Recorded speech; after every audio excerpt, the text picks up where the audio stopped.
pogi at ganda. Grabe sa pagka-astig yan. Ciao! Namuntan! Dreamway Diana!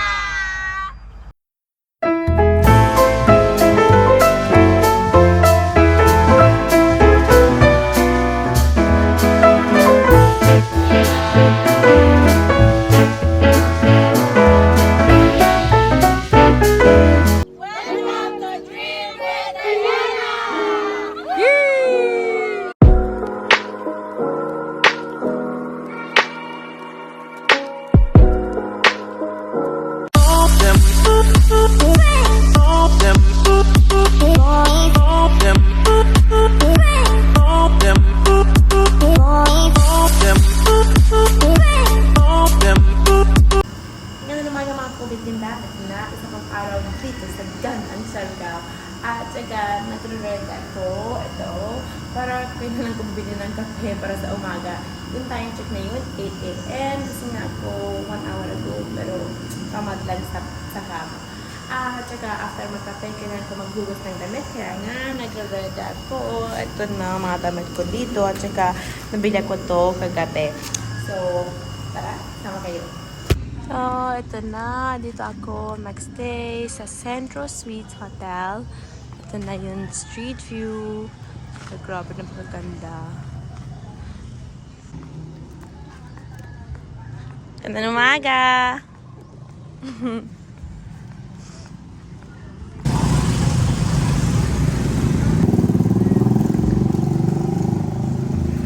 Grabe ang kulit ni Kuya. Hapon pa. Ito na. So guys, ito na bye.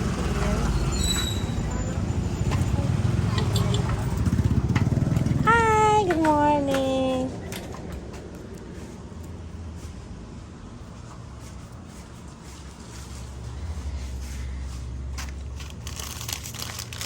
Okay.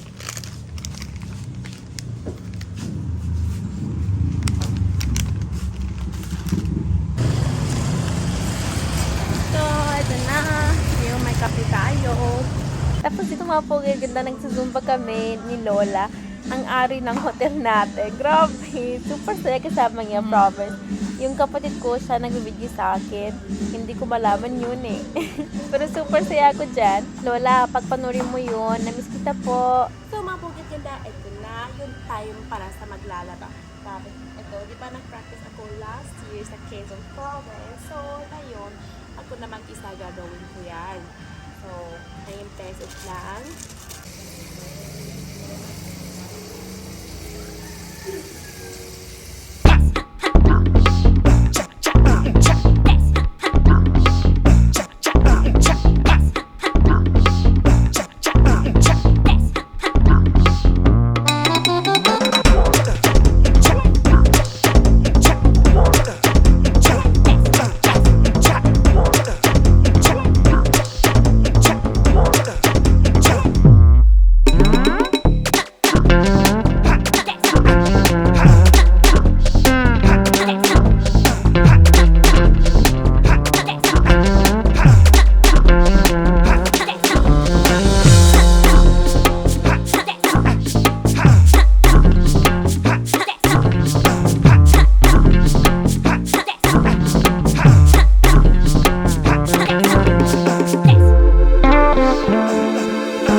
from General Luna hanggang dito ay 60 pesos. Nagbudol ako, 60, 60 at so 120 yung total. Yung gusto ni Kuya before, 200 pesos. So magbudol kayo. Grabe, ang ganda nature dito. Ang daming palm trees. Super green na dito. Na super ganda. Parang nasa green paradise talaga. Tapos, dito naglakad kami para hinahanap saan kami kaya magtambay dito sa beach. Para sa food trip at saka swimming. So, dito ako nag-enjoy na sobra. Super quiet naman. Napaka-relaxing andyan. Tapos, syempre, nagpictory ako saglit lang. Kasi ang gandang view, hindi pwede. Andyan ako, tapos wala akong picture. So, picture tayo. O, diba? Ganun. Boom. Panis. Chor. Tapos dito, pinanood ako lang sa mga locals dito. Super fun talaga yung ginagawa. Nag-enjoy sila talaga sobra. Na-stress ako sa totoo sa mga bata dyan. Pero nakita ko kung paano sila mag-enjoy. Nag-enjoy ako pa rin pinanood. Super bait talaga mga Pilipino. Kahit saan-saan, kahit sa lahat ng mga lugar ng Pinas, ang bait sila. Tapos dito, mga pugid ganda. Nag-tour kami sa Bangka. Super ganda, super late ng bangka nito. Tapos tignan nyo sa view. Grabe, napakaganda. Hindi ko alam ano yun. I think lake na ito. Hindi ko alam anong tawag nito. Pero nag-enjoy kami. Sobra kami ng kapatid ko. At saka libre na yun activity nito. Kasi nag-meet kami mga locals dyan. Napakabait sila. Tapos sila yung nag-offer sa amin, mag-tour sa amin dito. Kaya nga ito na. For the libre. Napakaganda nature dito. Tingnan nyo kung paano green na green siya. First time natin nakita ng green nature ganyan dito sa Pilipinas. Kasi mas sanay kami sa mga dagat sa Pinas, yung blue na blue. Pero sa wakas, ang ganda rin ang green nature dito eh.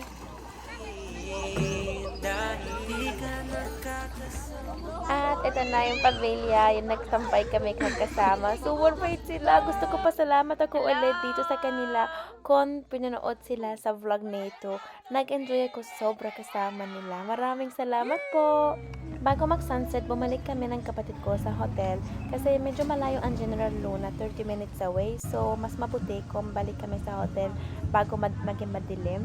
Tapos, naliw kami at na yun lumalabas kami para magdi-dinner. So, eto na. In fairness, ito na yung first time ko matikman sa turon. Grabe, super mainit pero napakasarap.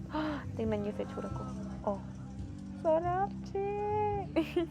So, rate ko ang turon, 10 over 10. Tapos, ito na yung dinner ko. Grabe, nagulat ako. Nagulat ako yung calamari, pero dalawa lang na malaki. Puro breading na yun. So, sa totoo, naging disappointed ako dyan. At, hindi super masarap. I-rate ko siya, ito 5. Guys, stop. Tapos bigla, nawala yung kuryente, mga pugad ganda. At tawang-tawa ako dito. Dahil maniwala ng kapatid ko sa evil eye. Yun, alam nyo, pag may nag-MV sa'yo dahil sa stories na ganyan, may masama na mangyari sa'yo. Kaya nga, ito, lalo pag nawala yung kuryente, ganyan siya mag-isip. Tapos dito, bumili ako mga barbecue. Alam niyo yung hotdog, ganyan. Kasi gutom pa rin ako. At super astig naman si kuya dito eh. Hindi ako nagbe-video yung kumakain ako ng hotdog. Nakalimutan ako. Basta ito na, share ko lang. Yung puntag, mga gwapo at gwapa. Ito na yung next day, nakinarnig ako sa music nito sa hotel ko. Kaya nga lumalabas ako para i-check ko anong mangyari dyan. Tapos may fiesta ng Surigao. So, ito first time ko nakita ko mga ganyan, mga pugad ganda. Yung mga may lakad na ganyan. Oh, ito na, 122 Adlaw, Surigao. Grabe.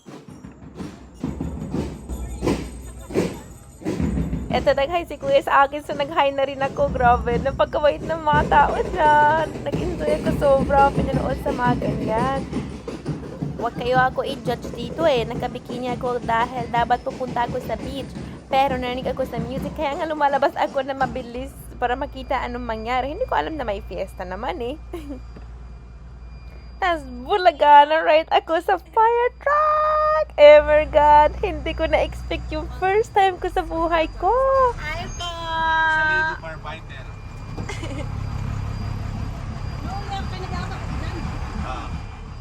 Grabe mga pugad, ganda hanggang na yun, hindi ko maniwala na sumakay ako sa isang fire truck. Grabe! Sila talaga nag-invite sa akin. Sa totoo, akala ko joke lang sa una. Tapos, seryoso naman si kuya. Sabi niya, sakay ka. So, sumakay ako. Grabe! Oh my God, mga pugad, ganda. One in a lifetime experience na ito. Hi, ate! Hi! Hi, kuya! Hi! Hello po! Wow, nasa fire truck ka lang kasi.